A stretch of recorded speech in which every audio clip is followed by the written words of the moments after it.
This is Claiborne and Rayborn Huff, and we'd like to share our testimony today. And our testimony starts with how we were born. We were born in Smith County, and near Pineville, Mississippi, between Pineville and Lemon, Mississippi. And so, but we were actually born down a little road that everybody called Huff Town, because there was a lot of Huffs that lived on that road. There's a little dirt road that traveled into the woods, close to Leaf River. And so my dad built a little house when he got married to my mother. And so the house that he built, he had people to cut the wood for him, and they all put it together. And so it didn't have time to dry. So when it did dry, the wood dried, it separated itself, and you could look up under the house and see through the cracks, see the chickens under the house. And there's no screens on the house, no electricity in the house, no running water in the house. And so, and my dad, when he first got married, he had to walk through the woods to work, and he would light a lantern knot every morning, and he would walk through the woods to work. And then when it got dark time, he knew that was time to quit. So then he would light that lighter knot and walk back to the swamp and back to the house. I remember my grandma's great-grandmother, Grandma Huff, lived not too far from us, and me and Claiborne was real little, and we asked her, "Grandma, do you know any scary stories?" And she said, "Yes, I'll tell you one." She said, early every morning before daylight, there was a flame of fire would come through the woods. Then late every afternoon, that flame of fire would come back to the woods. And boy, me and Claiborne got excited listening to those scary stories to us. And then years later, I understood what that was. It was my dad walking to work every morning and in the afternoon coming home. And so we lived like that. And when me and Claiborne was born, my mother wasn't expecting twins. And it was said that she started crying, saying, "I've got two babies already still in diapers, and now here's two more's coming." And so, and when we were born, Claiborne also, my mom told me and Claiborne this, said, when y'all were born, they had to put Claiborne in some warm water. And so my mom didn't tell us that story till later in life. And she told us, and we didn't ask her very much about it, but she just said Dr. Corsi had them to warm water up and put Claiborne in the water. And so anyway, God's taken care of us all of our lives and watched over us when we could have died at a young age. And my brother David also, when he was about 3 years old, drank some coal oil. And when he drank that coal oil, he passed out.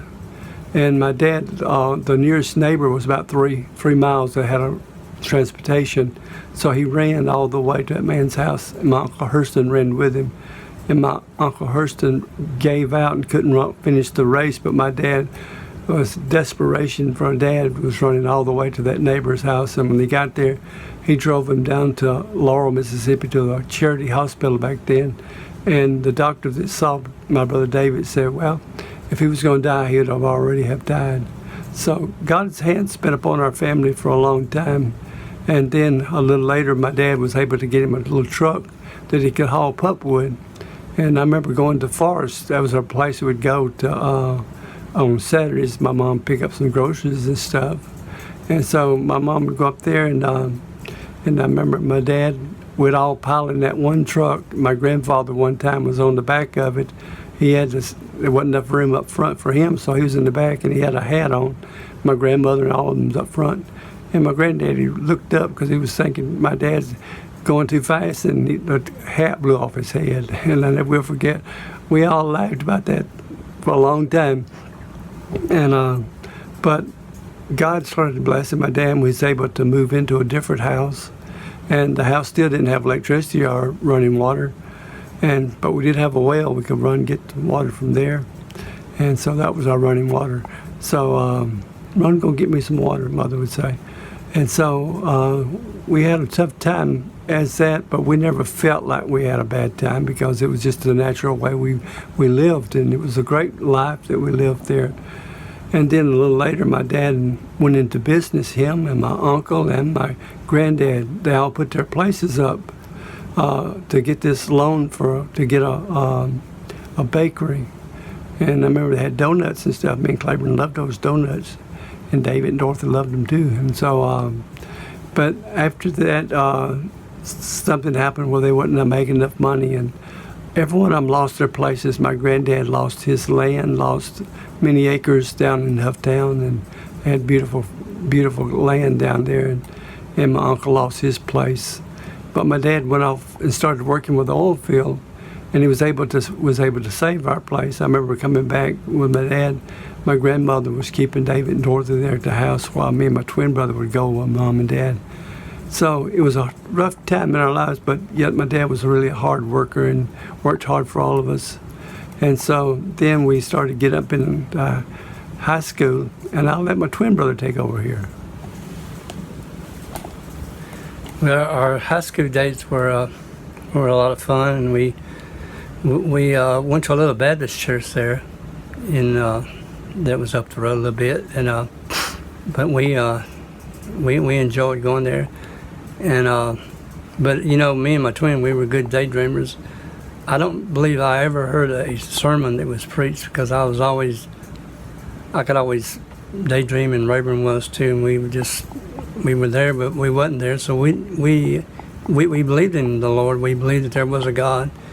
We believed that there was a God of the future and a God of the past, but we didn't realize that there was a God of right now. So, but later on we learned that.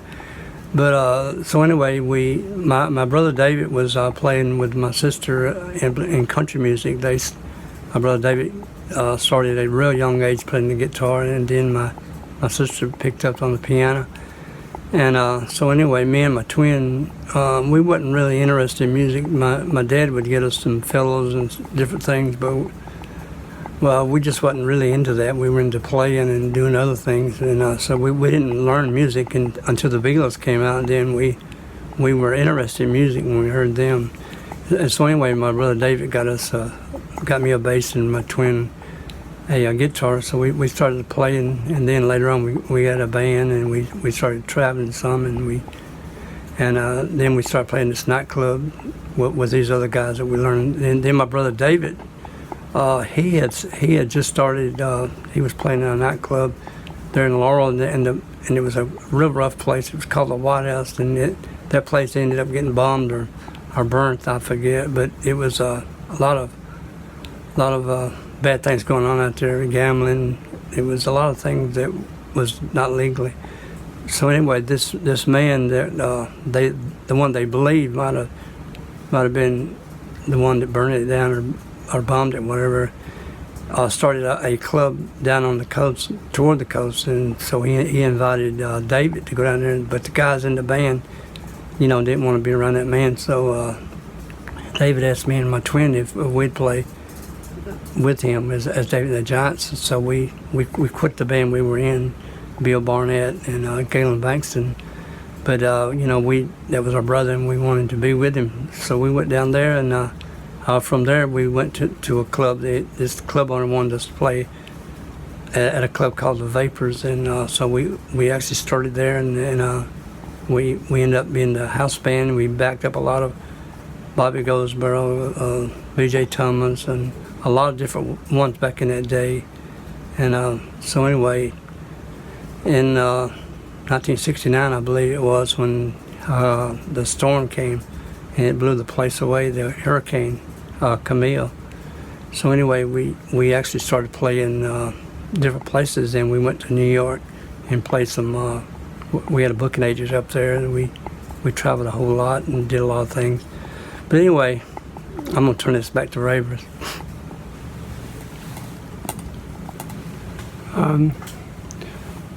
It was during those times that we first met Keith Thibodeau. And Keith was at the Vapors, and Keith sit in. But it was when he turned 18, he started. He became part of the David and the Giants, and so we'd travel to New York a lot, and we'd play different places. I had a booking agency up there that booked James Brown and David and the Giants and some of the big artists at that damn time. And so as a booking agency, he booked us in different places, and he booked us one time as the Box Tops. They had a hit records, but nobody knew who the Box Tops was. So we were a good copy band. We could do their songs, so we did their song, and we had a police escort and everything. And we were signing autographs, but we weren't the Box Tops. So, but God has watched over us and protected us. But I remember going to New York one time, and I got around, some people was having a party, and they were smoking pot, and I saw some people just staring at a wall. They were on LSD, and I thought, I'll never do those kind of things. But the things that we say we won't do is the things sometimes we end up doing. But when you see everything that happens in life, all things work together for good. And our life has been protected by God. We've had hit songs after hit songs on the radio. And something would always happen where Capitol Records went on strike, and different things would happen. And I believe, and we'd always say this words, we all understood exactly what it meant. There's a dark cloud that follows us. And we didn't realize that dark cloud, God hides himself in a dark cloud. And God protected us through being a big group or something like that. Rick Hall, the big producer at Muscle Shows, made a statement to David before he passed away. He said to David, he said, I'll never understand why your guys wouldn't have been one of the hugest groups ever. And he said, I just can't understand it. We had all the hit songs that made it, and everywhere they'd play, they were hits, but yet we were always held back. And I thank God for that, because if you gain the world and lose your soul, it profits you nothing. So we're going to be doing these videos. Every Friday we'll be releasing a new one. Me and my twin brother will finish all of our testimony. And we thank y'all so much. And if you can, subscribe for this channel so you can get all the videos. All right, God bless you.